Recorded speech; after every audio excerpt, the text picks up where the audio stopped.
रह जाएगी तो सिर्फ तारीख। और यही होता रहा है मिलॉर्ड, तारीख पर तारीख, तारीख पर तारीख, तारीख पर तारीख, तारीख पर तारीख मिलती रही है। तो दोस्तों वही हुआ जो भारतीय कोर्ट्स में होता है, इंडियन कोर्ट्स में और कुछ नहीं, मिलती है तो सिर्फ तारीख।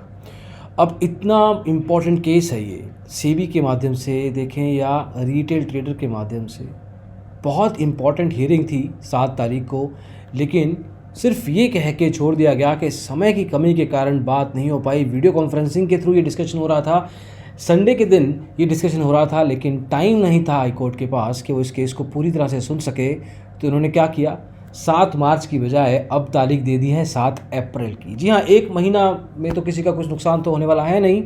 रिटेल ट्रेडर्स जो कि 1 मार्च से ऑलरेडी ज़्यादा मार्जिन प्रोवाइड कर रहे हैं, इस बात को कौन सुनने वाला है। और आने वाले 3 महीने में ये फिर चेंज हो जाएगा, फिर और ज़्यादा मार्जिन देना पड़ेगा, 25%।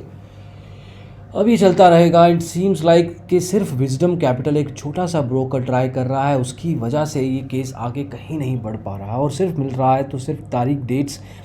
जैसे हमारे इंडियन भाषा में बोलते हैं जैसे कि गोली दे दी गई है, तो एक गोली ही है ये जो कि कोर्ट दे रहा है अलग अलग लेवल पे। अब कोर्ट दे रहा है या सेबी दे रहा है, कौन किसके कंधे पे बंदूक चला रहा है, यू नेवर नो। लेकिन सर्टेनली ये रिटेल ट्रेडर्स के लिए सबसे बड़ा नुकसान है। बाकी के जो ब्रोकर्स हैं, पता नहीं डीमेट अकाउंट खुलवा लो सर क्यों कहते हैं, जबकि उनको एक्चुअल में क्लाइंट्स की पड़ी ही नहीं है। इंट्राडे ट्रेडिंग मेजर लेवल पे, मेजर चंक जो है भारतीय ट्रेडिंग का, अराउंड 80 to 90% इंट्राडे ट्रेडिंग से होता है। अगर उसमें से ही मार्जिन पिक कर लिया गया, उठा लिया गया, और जो उठाया जा रहा है हर 3 महीने में, तो सबसे ज़्यादा नुकसान किसका होगा। ये ब्रोकर को शायद अभी समझ नहीं आ रहा है, लेकिन आगे चल के ब्रोकर को भी समझ में आएगा जब ओवरऑल लेवल पे ट्रेडिंग टर्नओवर कम होगा और उसका ब्रोकरेज कम जनरेट होगा। उसको लग रहा है कि शायद ऑप्शन ट्रेडिंग में अच्छा खासा पैसा कमाया जा सकता है। अगेन ब्रोकर भी अपनी सोच रहा है।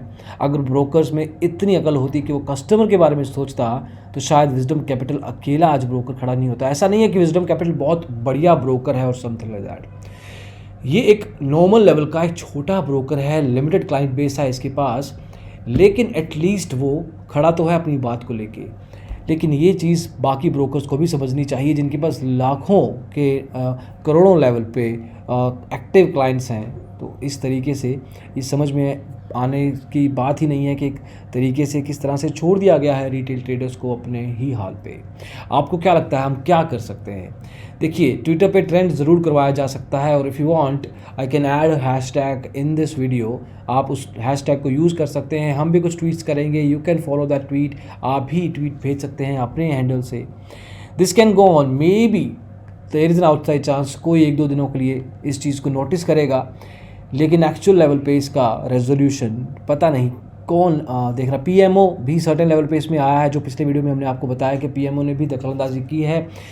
पीएमओ ने भी सवाल दागा है सेबी से कि क्यों आप इस तरह का डिसीजन ले रहे हैं, लेकिन सेबी ने अभी तक उनको भी कोई जवाब नहीं दिया है। और ये 22-23 फरवरी की बात है, ऑलमोस्ट 15 दिन से 20 दिन से ज़्यादा हो चुके हैं इस चीज़ को सामने आए हुए, लेकिन सेबी ने उनको भी जवाब नहीं दिया है। अब पता नहीं कि वो एक तरीके का कवर अप है पीएमओ द्वारा कि सिर्फ हमने पूछा है, देखिए हमने अपना काम कर दिया, अब सेबी जवाब दे या ना दे वो भी टाले, जिस तरह से कोर्ट टाल रहा है वो देखना बेहद ज़रूरी है। दिल्ली हाई कोर्ट में ये केस चल रहा है।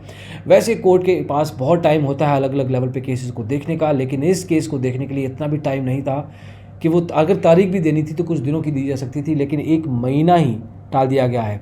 ये तारीख भी पिछले 1 महीने पहले ही मिली थी और अब अगले महीने में टाल दी गई है। अब अप्रैल में क्या होगा हम ज़रूर कोशिश करेंगे आप तक लेटेस्ट आने की, लेकिन अब जो हो रहा है वो डेफिनेटली एक इंट्राडे ट्रेडर के लिए, एक अच्छे ट्रेडर के लिए, एक छोटे ट्रेडर के लिए जो अच्छा खासा एनालिसिस करके मेहनत करके मुनाफा कमाना चाहता है, उसके लिए ये चीज़ सही नहीं है। इनफैक्ट ये पूरे ग्लोब में इंडस्ट्री, कोई भी दुनिया की इंडस्ट्री या इंडेक्स उठा लें, कोई भी रेगुलेटर उठा लें, कोई ऐसा नहीं कर रहा, लेकिन ये सिर्फ इंडिया में हो रहा है। ये देखने की ज़रूरत है, समझने की ज़रूरत है, हमारी समझ से बाहर है। I don't have any idea what's going on. आपको क्या लगता है ज़रूर कमेंट्स में बताइए। आप तक अपडेट लेके आना ज़रूरी था। होपफुली ये update I don't know inform तो रही हो, लेकिन ऑब्वियसली आपके लिए ज़्यादा खुशी की खबर तो नहीं है। अभी के लिए दोस्तों बस इतना ही। Thank you so much for tuning in today. Will get more updates for you बाकी जगह से भी। Thank you so much, bye bye.